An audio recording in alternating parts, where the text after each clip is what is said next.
Magandang gabi sa lahat. Ang oras ay 7:00 na ng gabi. Ngayon ay araw ng Pasko, December 25, 2025. Matagal akong hindi nakapaggawa ng content o nakapag-vlog kasi masyado tayong naging busy simula nung September.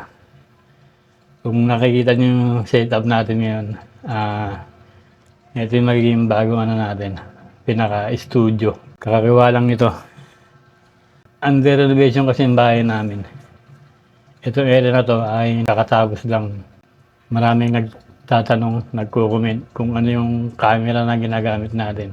Konting backstory lang muna. Nagsimula ako sa pagbablog.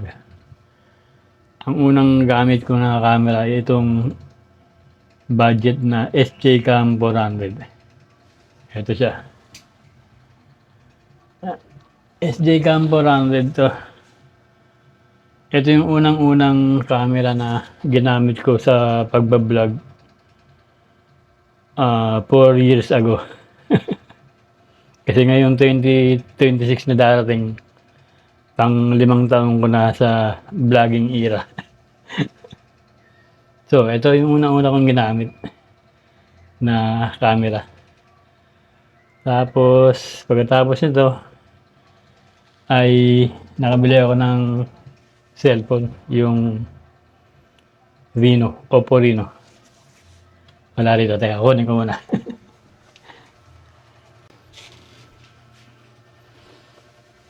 Yun, ito yung Oppo Reno na ginagamit ko sa pagbablog nung pangalawang gadget ko. Ito yun. Dito ako nagbablog, dito na rin ako nag-edit. Ang tagal ko rin ito nagamit, 3 taon, Oppo Reno. At pagkatapos nun, yung pinakaunang camera natin na maganda yung video quality ay ito, yung DJI Osmo Action 5. Ito yung mga nakikita niyong mga vlog. Dito galing lahat yun.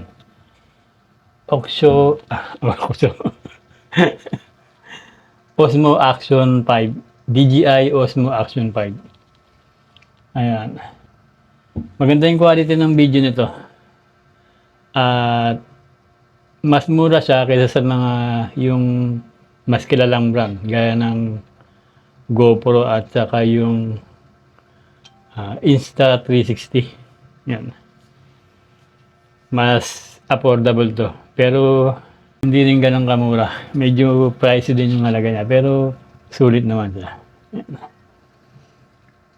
Tapos ngayong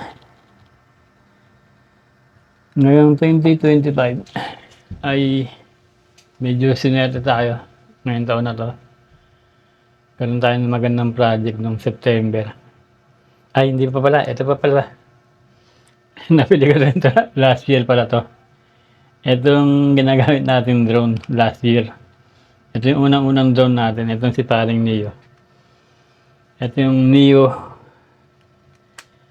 DJI Neo 1. Ito yung unang-unang drone natin. Meron na kasi yung bago nito, yung DJI Neo 2. Hindi na ako bumili nun kasi meron na akong nabili na bagong drone. Mamaya papakita ko sa inyo. Na-vlog ko na rin yan eh. Ngayon. Tapos ngayon nga, 2025 September. Naging busy tayo. Nagkaroon tayo ng magandang project.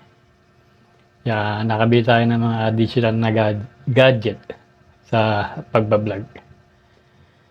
Nabili natin tong Osmo Nano. Ayan. DJI Osmo Nano. Ito yung pinakamaliit na camera ni DJI. Maganda rin yung quality nito. Sa lahat ng action cam na nabili ko, ito yung pinakamura. Ang halaga nito ay 18K. Kasi ito yung mas mataas yung storage nito. Maganda to kasi maliit lang siya. Yan. Meron tong magnet. Pwede mo siyang idikit sa mga bakal. Marami siyang gamit. Mga gamit natin to sa mga sa mga tricky shots. Halimbawa, umiinom ka ng tubig sa baso. Nasa camera makikita, at saka yung mga iba-ibang mga tricky shots.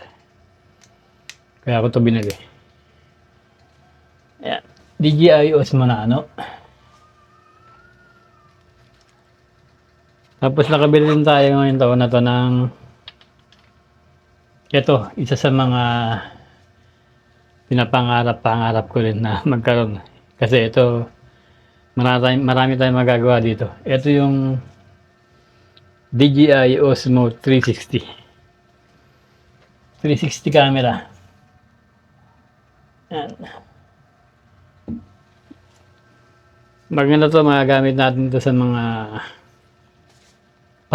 fancy shots. Mga fancy shots. Yung malawak yung field of view niya. 360. Hindi mo na sa kailangan i-anggulo. Hawakan mo lang siya na nakaganyan. Tapos lakad ka lang. Makikita niya na lahat. Yung video mula sa harap mo, likod, tagiliran. 360 shots.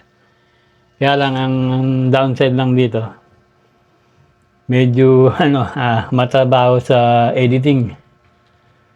Matabaho sa editing. Pero kung gusto mong mapaganda yung quality ng shots ng mga video, kailangan talaga pangarapin mo to.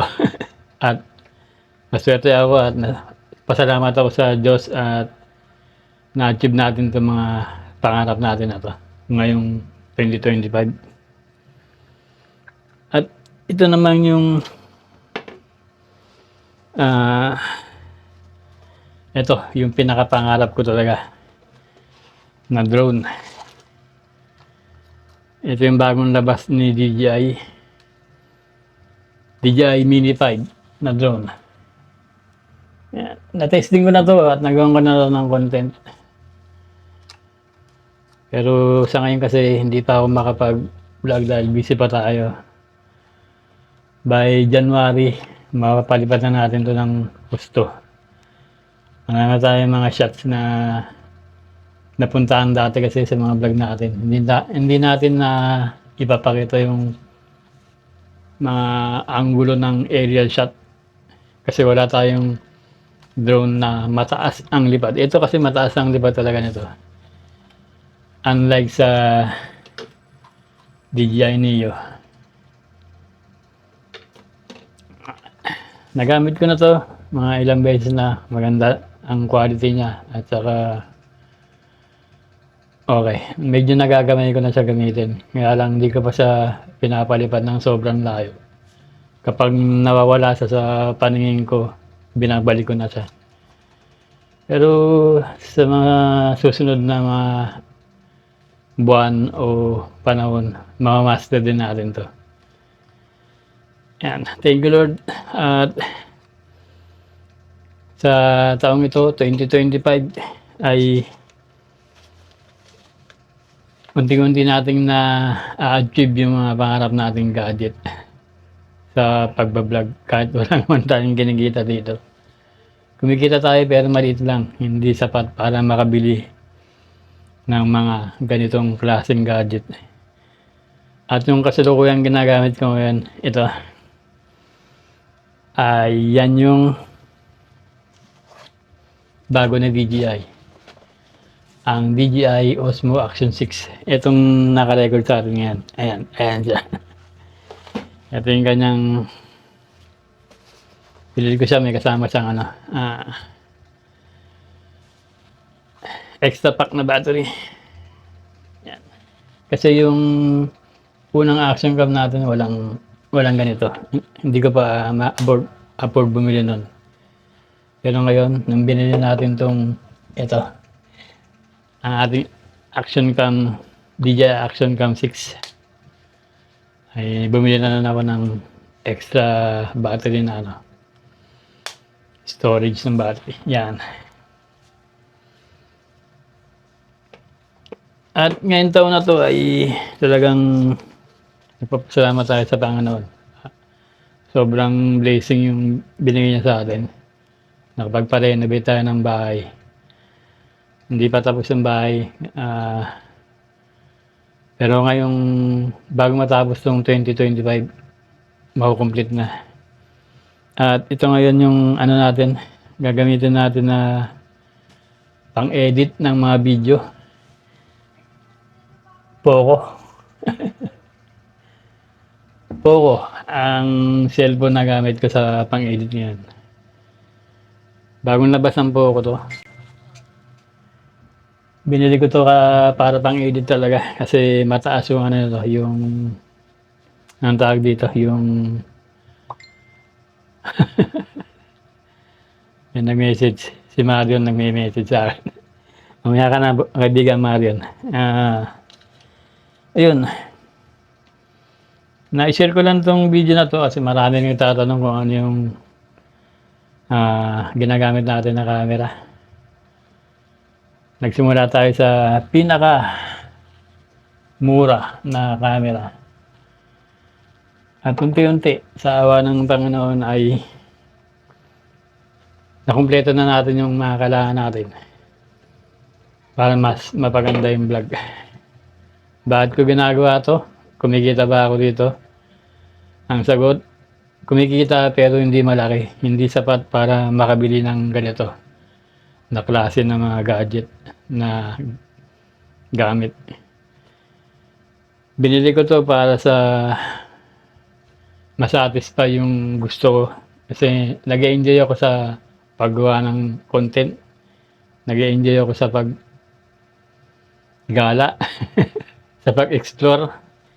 Gusto kong may dokumento ng mas maganda yung mga pinupuntahan natin, kaya sinikap ko na makabili ng mga ganitong, sabihin na nating medyo pricey na gadget. Nag-invest ako para sa kaligayahan ko, happiness. Hindi ako nag-invest para bumalik o bumalik ng malaking kita o mas malaking views. Hindi ako nag-expect na kaya ako bumili ng mga gamit na to o gadget na to para dumami yung viewers o dumami yung views at kumita ng kumita. Hindi yun ang ina-expect ko. Kaya ako in-achieve to, kaya ako pinagsikapan to na makamit lahat ng bagay na to. Ay gusto kong ma-achieve yung kaligayahan ko, yung happiness. Yan. Thank you Lord sa bagong setup natin na studio. May studio na tayo. At sa mga darating na vlog, magagamit natin to. Narito yung mga nakakatahinig ngayon. Nasa galaan sila. Pasko ngayon. Yun. Tutok lang kayo. At sa January 2026, marami pa tayong pupuntahan ng mga lugar. Mag-explore pa tayo ng magne-nature adventure tayo.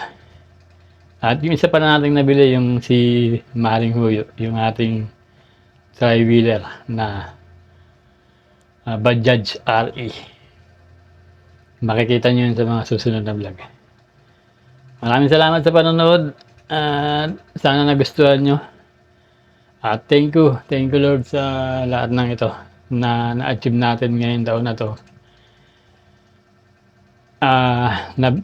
Hindi ko rin akalain na sa loob ng September hanggang December ay makukuha natin itong mga dati pangarap lang natin.